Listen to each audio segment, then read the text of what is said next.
So today is the 4th of November 2020, and from tomorrow the people of England are going to be confined once again to their homes, provisionally for 1 month, but of course that could easily be extended indefinitely.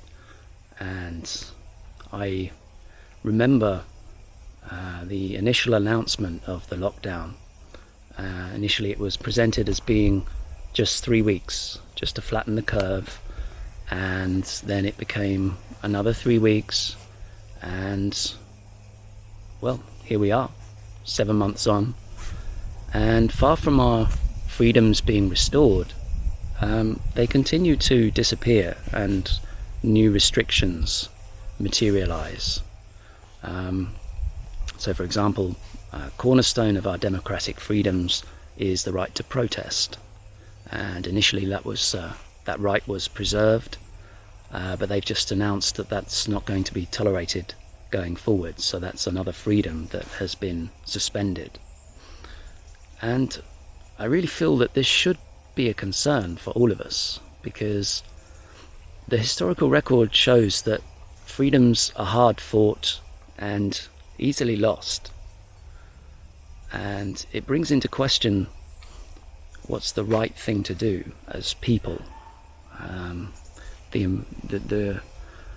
The civic duty, if you like, of people, because I feel like the course of action that's been taken is that people have agreed to go along with the restrictions on our lives for the greater good.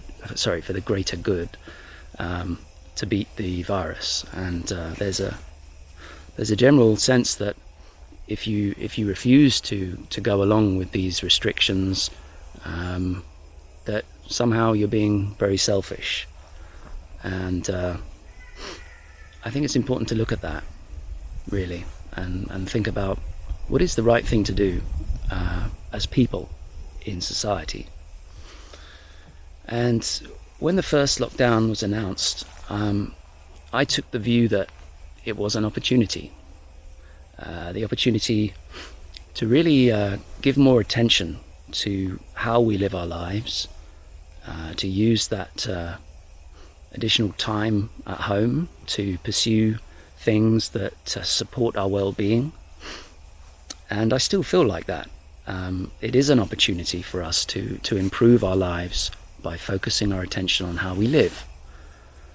But at this point, I feel that we should also be giving some of our attention to really reviewing how life has changed over the last 7 months, and to look at the impact that that's had on us as individuals, the impact on our relationships, on our families, and also to consider the impact that it's had on society in general, and the ability of people to relate to each other as human beings. I think that's really something that's an important consideration at this time, because there's a sense that we just have to get through this, and we just have to follow these rules and restrictions. But we should really be considering at what cost that comes. And I'm thinking really on not only, but primarily the consequences for the young people, especially children, who are learning how to relate to the world and how to relate to other people as social beings. And really the message that we're giving to young people is that the world is a dangerous place.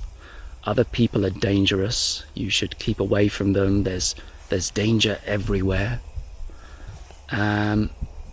These are really inhuman conditions that have been imposed on us, and we really should be giving more consideration to how the impression that that's making on young minds that are still forming, but also the impression on all of us, how it's affecting our psychological well-being.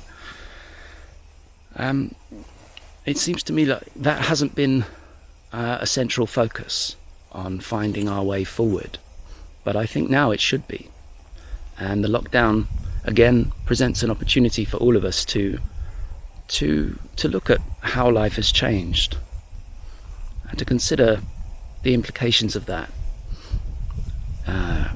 I really hope now people understand at least the economic costs of the shutdown, and how that's going to impact our future, the future of young people, the opportunities that are going to be available.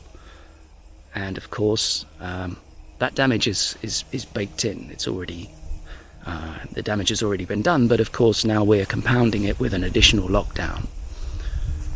And so again, I'm inviting people to really reflect on that. Is the cost worth it?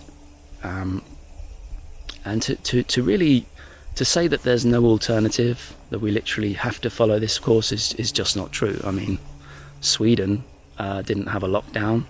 They didn't impose social distancing. They don't seem to be doing any worse than the rest of us. In fact, from what I hear, they're doing much better. So really, I mean, it's hard to reach certainty on anything nowadays. But really, one possibility in this period of confinement is to actually do your own research. Really start to look into what actually has happened to us as a society. What's happened to the economy? What's been the cost of the lockdown? Use that time to actually dig deeper, and hopefully that will enable you to have a clearer idea of what the effect has been, and then you're in a position to consider, okay, so is this a good story we're creating right now? So I'm going to continue to make videos on this subject to encourage people to really consider their well-being at this time. So you can follow me on YouTube, Instagram, but really I'd encourage you to come with your own stories, any comments, and really share your view, because we can all benefit from that at this time where we're no longer able to connect with each other. So I'll leave it there, but I hope to hear from you soon.